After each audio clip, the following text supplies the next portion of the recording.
Ha ocurrido lo esperado, con una volatilidad en Bitcoin llegando prácticamente a niveles de diciembre, unos niveles mínimos en los que prácticamente no tenemos ningún movimiento en todas las horas, que nos podemos remontar a que en una sola ocasión de los últimos 5 años ha estado la volatilidad más baja que en el momento en el que nos encontramos el día de ayer. Todo eso unido en un momento en el que el Open Interest, la cantidad de contratos abiertos desde el apartado de futuros superaría los máximos de todo el año. Quiere decir, era el momento con más apalancamiento de todo el año. Se nos juntaba el caldo de cultivo perfecto para que Bitcoin tuviese un movimiento gigantesco. En este caso lo que no se sabía era la dirección y parece ser que ya a posteriori obviamente tenemos en cuenta que ha bajado más de un 10% en una vela de prácticamente 5 minutos. Con ello ha ocurrido dos cosas muy importantes que las vamos a ver al detalle, aparte de más noticias como qué ha provocado este movimiento. Pero tenemos ya el Open Interest en zonas neutras, en zonas flexibles de operar, en unas zonas de momentos en los que no te tienes que preocupar tanto de que vayamos a tener un movimiento gigantesco, como teníamos la preocupación hace unos días, que el precio prácticamente no se movía nada y teníamos esa preocupación de que en nada ya tendríamos un golpetazo en el mercado que nos iba a dejar claro que sí había movimiento. Todo esto se desataba por diferentes causas, entre ellas la crisis del gigante inmobiliario Evergrande. Como sabréis, Evergrande teníamos problemas con ellos hace ya un tiempecito. Estamos hablando de a principios de año, finales del año del 2022,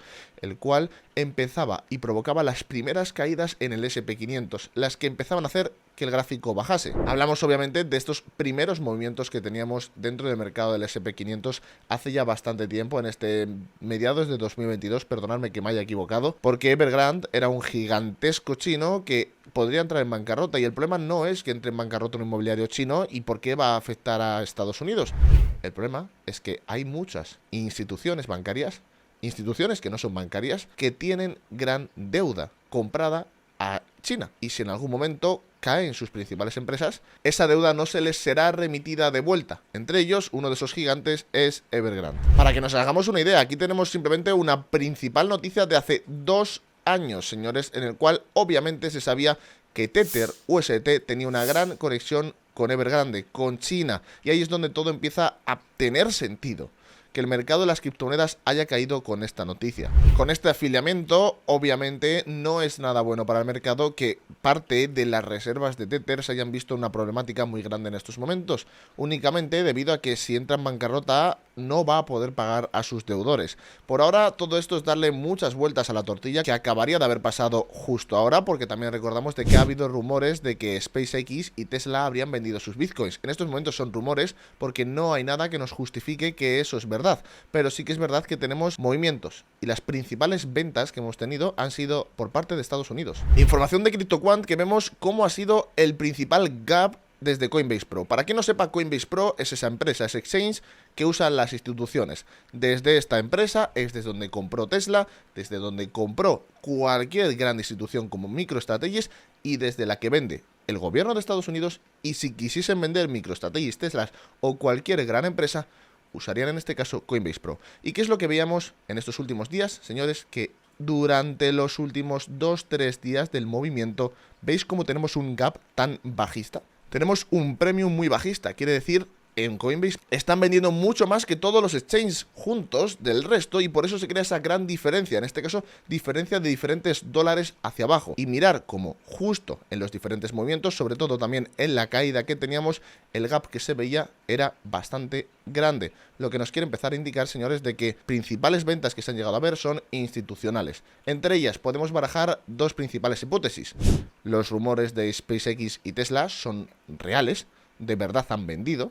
Nos encontraremos en un momento en que hayan vendido sus bitcoins, sus tenencias, y con ello lo podremos ver reflejado en el próximo trimestre, en sus resultados, donde enseñan sus finanzas. Por ahora no podemos sacar conclusiones de ninguna otra. O por el otro lado, estaremos hablando, la otra posibilidad de venta la tenemos por parte de Estados Unidos. Recordamos que hace prácticamente ya algo más de un mes teníamos el siguiente escalón de ventas de Estados Unidos. Teníamos esos 10.000 bitcoins que desaparecían del mercado, y lo que pasaba es que a los próximos días, semanas, no había ninguna venta por parte de Estados Unidos. No teníamos nadie que nos dijese, oye, han vendido los de Estados Unidos. Aquí hay que tener una cosa en cuenta. Al haber tenido ese gap bajista de Coinbase Pro, o número 1, nos creemos los rumores que están pasando por parte de Tesla, que los podremos comprobar en el siguiente trimestre, o por el otro lado nos creemos que el escalón de hace unas semanas, ya prácticamente meses, de Estados Unidos y sus ventas han decidido ejecutarlas en este momento preciso, justo ahora, por alguna razón que en estos momentos no entendemos. Pero vamos a ver qué es lo que ha acabado pasando en el mercado con Bitcoin. Cuántos han liquidado, qué Open Interest, qué ha ocurrido y hacia dónde tenemos que mirar ahora para los próximos días. Si nos vamos al Open Interest, miramos por pantalla lo que habría ocurrido y es que tenemos un movimiento, señores, de 65.000 Bitcoins a la baja de Open Interest, únicamente en Bitcoin. Y si nosotros usamos lo mítico que a mí me gusta usar, la calculadora, ponemos 65.000 Bitcoins, que serían los contratos que han liquidado, y pongamos que la media de precio ha sido 28.000. Un poquito arriba, un poquito abajo, por la zona lo podemos tener, si queréis se puede hacer cálculos con más abajo. Estamos teniendo, señores, de que han liquidado a 1.820 millones de dólares únicamente en Bitcoin, de posiciones de futuros, lo que habría sido una absoluta masacre en las últimas horas. Información ahora de J. Martum, veamos en qué nos tenemos que comparar para ver lo que ha ocurrido. El mechazo que acabamos de tener ahora lo tenemos que comparar al bullrun. Sí, señores, miradlo aquí por pantalla. Desde la caída, desde los 69.000 hasta los 50 y tantos mil que tuvimos, no hemos tenido una caída de Open Interest tan exagerada. Ni todos los movimientos que hemos tenido en anteriores movimientos, sea alcista o sea bajista, se podría ni siquiera igualar. Ni siquiera la caída de Luna. Es más, si vemos la caída de Luna, nos la encontraríamos, os pongo una flechita justo aquí. Es prácticamente el doble de la caída que hemos tenido. Es una leche no vista en prácticamente ya 2-3 años de movimiento. Y para que nos pongamos en situación, volvamos a ir con otro gráfico de J. Martum, en el cual nos muestra cómo de bestia han sido las órdenes de ventas. Esto lo único que nos va a medir no son las liquidaciones, sino cuánto flow bajista ha habido, cuánta gente estaba vendiendo en un mismo momento en el mercado. Y señores, miradlo por pantalla. Aquí tenemos la caída que hemos tenido el día de hoy, que prácticamente a nivel de fundamentales no ha ocurrido nada. Y la tenemos que comparar con las caídas de todos los bancos de Silicon Bank, más ventas de Estados Unidos, que ocurría cuando bajábamos a los 19.000 dólares. Y aparte lo tendríamos que comparar a la caída de FTX. En las dos anteriores teníamos grandes fundamentales para caer. Caída de FTX, grande colapso de las criptomonedas, etc. En la segunda, Estados Unidos empezaba con sus primeras ventas, sus 10.000 bitcoins que querían hundir al mercado. Y aparte teníamos diferentes crisis bancarias que estaban desarrollándose en estos momentos, en los cuales algunas stablecoins se habrían visto atrapadas, entre ellas USDC con Silicon Valley Bank, que al entrar en bancarrota tenían parte de sus reservas dentro de ese banco y se veían en problemas, y generaba otra vez pánico y generaba otra vez la caída que hemos visto. Ahora, la pregunta del millón es, ¿qué demonios ha ocurrido en estos momentos? ¿Qué ha ocurrido justo ahora para que nosotros tengamos una caída de más del 10%, sin prácticamente fundamentales y llegando a niveles de pánico absoluto? No os preocupéis que ahora vamos a tener la conclusión del análisis de Bitcoin. Solamente estamos trayendo noticias. Quedaros hasta el final, porque vamos a hablar de lo que para mí está haciendo Bitcoin. Y sinceramente no me parece ningún movimiento positivo para el mercado. Pero vamos a seguir con los datos que os sigo trayendo. En estos momentos hablemos de las liquidaciones de Bitcoin. En estos momentos, al haber liquidado, gráfico de un mes, gráfico de largo plazo, se habría cargado prácticamente todo lo que había, todas las liquidaciones de las que podíamos hablar en los últimos días, y en estos momentos solamente quedarían liquidaciones por debajo de los 24.000 dólares, que obviamente ya nos meterían en grandes problemas. Por la parte alta sí que es verdad, tenemos los 30.500 y los 32.000 dólares, que en estos momentos queda muy lejos. Ahora hablemos de la economía rápidamente, porque tenemos al presidente Trump hablando de que si en algún momento sale elegido en 2024 por las elecciones, despediría a Powell. Así, al secretario de la Fed, lo despediría después de todas las acciones que ha estado tomando. Veremos si finalmente sale elegido Trump, cuáles son sus ideas con el mercado, qué es lo que pretende hacer diferente que no estarían haciendo los miembros de la Fed y los miembros del gobierno en estos momentos. Por el otro lado, hablemos de lo que nos ha llevado a estar tan arriba, al FOMO institucional que podría llegar a ver después de los ETFs de spot. Para que nos hagamos una idea, tenemos las principales fechas para tenerlo en cuenta. Número 1, señores, tenemos el 5 de octubre, en el cual se sabrá el caso de Grayscale y la fecha final, una que no se puede mover y que no se puede aplazar. Tenemos el 10 de enero de 2024 la decisión sobre el ETF de ARK Invest, el hedge fund de Cathie Wood, que también se estaría metiendo con su decisión final, quiere decir, no la pueden aplazar. Nos movemos otra vez y nos tenemos que ir, en este caso, la más cercana, pero que se podría llegar a mover, que sería el 2 de septiembre, la de BlackRock y Fidelity. En este caso, como veis por pantalla, no son las finales, quiere decir, las pueden llegar a aplazar. Y las finales las tendríamos, señores, El 14 de marzo del año que viene, BlackRock y Fidelity ya tendrían que tener muy claros si finalmente los aprueban o no los aprueban. Y sinceramente, estamos hablando del el 14 de marzo, señores, como vemos por pantalla, por ahí, más o menos, mes arriba, mes abajo, es cuando vamos a tener el halving de Bitcoin. Mágicamente, todo cuadra. Ahora, ¿qué se piensan de los ETFs a spot? Señores, tenemos ahora carta verde, tenemos luz verde para aprobar el ETF de futuros de Ethereum por parte de la SEC. ¿Qué quiere decir esto, señores? Que si aprueban el ETF de futuros de Ethereum, significaría, señores, que consideran a Ethereum una commodity, porque no podrían crear un ETF de futuros si es considerada una security, lo cual da carta blanca a usar esta información de la SEC para poder seguir atacando a que aprueben los ETFs de spot, porque el principal argumento que tiene la SEC es que no va a aprobar los ETFs de spot por un hecho muy sólido. Son securities, y al ser securities y no ser commodities, no las vamos a aprobar. Pero de esta manera, ellos estarían diciendo, hey, Ethereum es una commodity, porque la hemos aprobado para un ETF de futuros.